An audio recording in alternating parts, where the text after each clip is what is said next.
From JBS Studios in Greater New York, this is the JBS News Update with Teisha Bader. I'm Teisha Bader with the JBS News Update for Thursday, June the 3rd, 2021. We open with more details on the new government being formed by Yesh Atid party leader Yair Lapid and Yamina's Naftali Bennett. As we reported to you, Lapid, who was tasked with forming a government when Israeli Prime Minister Benjamin Netanyahu failed to do so last month, by Israel's President Reuven Rivlin, informed the president late last night that he was able to do so. The new so-called Change Coalition, if given approval by the Knesset, will be making history in several ways. Bennett, who would serve first as prime minister in a rotation deal with Lapid, would apparently be the first religiously observant kippah-wearing prime minister. The new government would also reportedly have the largest amount of Arab members and the most women holding ministerial posts. The coalition today sought to have Speaker of the Knesset Yariv Levin replaced in order to create a clear majority to expedite its approval, but they were short one vote. The Knesset has 12 days to vote on approving the new government.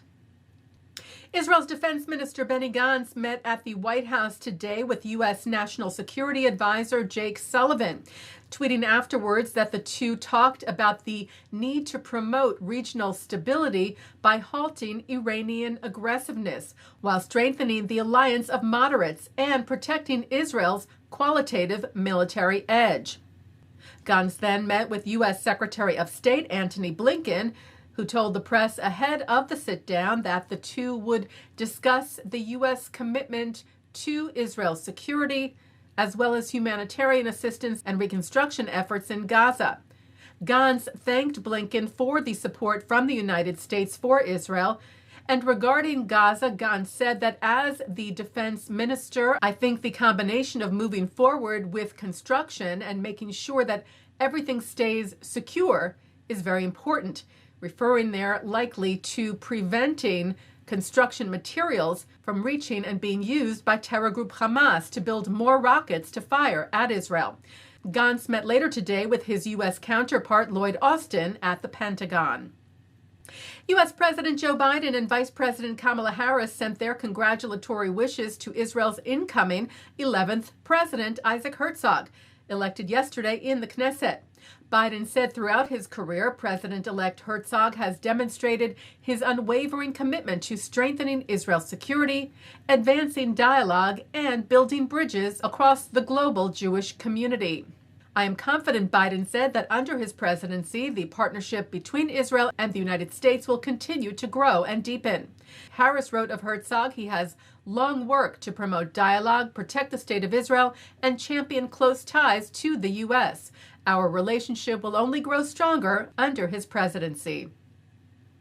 The Jewish Journal reports that Google is removing its head of diversity over newly discovered past anti-Semitic comments he made.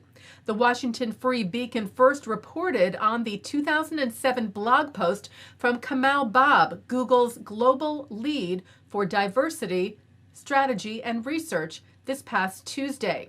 In the post, Bob states in part, "If I were a Jew, I would be concerned about my insatiable appetite for war and killing in defense of myself."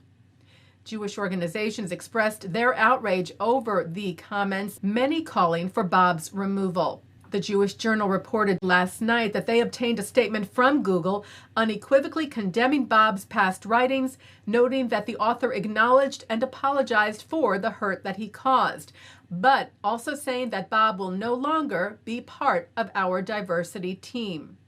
Google wrote, "This has come at a time where we've seen an alarming increase in anti-Semitic attacks.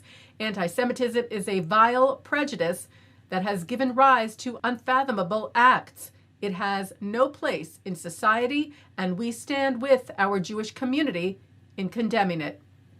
Well, a bipartisan group of U.S. senators is leading a new initiative to combat the rise in anti-Semitism in the U.S., as well as racism. Cory Booker, Jackie Rosen, and Tim Scott announced the Senate Caucus on Black-Jewish Relations yesterday. said to be the first collaboration of its kind in the Senate. Booker said the African American and Jewish communities have historically shared common struggles, and from those struggles we have formed an undeniable bond. He said, "I am proud to join my colleagues in launching the Senate Caucus on Black-Jewish relations to strengthen the ties of our communities and work towards our common goals of promoting civil rights, standing up against hate, and building a more just and caring world." Director of the New Jersey office of the Anti-Defamation League, Scott Richmond, called the new coalition an important step towards bringing together two communities with a shared commitment to justice and an end to bias and bigotry. Taking a look now at our programming for tonight on JBS for Thursday, June the 3rd at 7 o'clock. It's Talmud study. At 8, Martin Fletcher discusses his book, Promised Land, a Novel of Israel. At 9, Mark Golub speaks with playwright and author Eric Hausman Houston. At 10, a World War II story of Jewish triumph. Then at 10:30, we hear from Israeli innovator Yossi Vardi. And coming up next, Shachar Azani speaks with the ADL's National Director Emeritus, Abe Foxman, who explains what caused him to cancel his subscription to the New York Times. And he discusses the rising wave of anti-Israel hatred and anti-Semitism throughout the world. And that's the JBS News Update for Thursday, June the 3rd, 2021. I'm Teisha Bader. Stay healthy, stay well.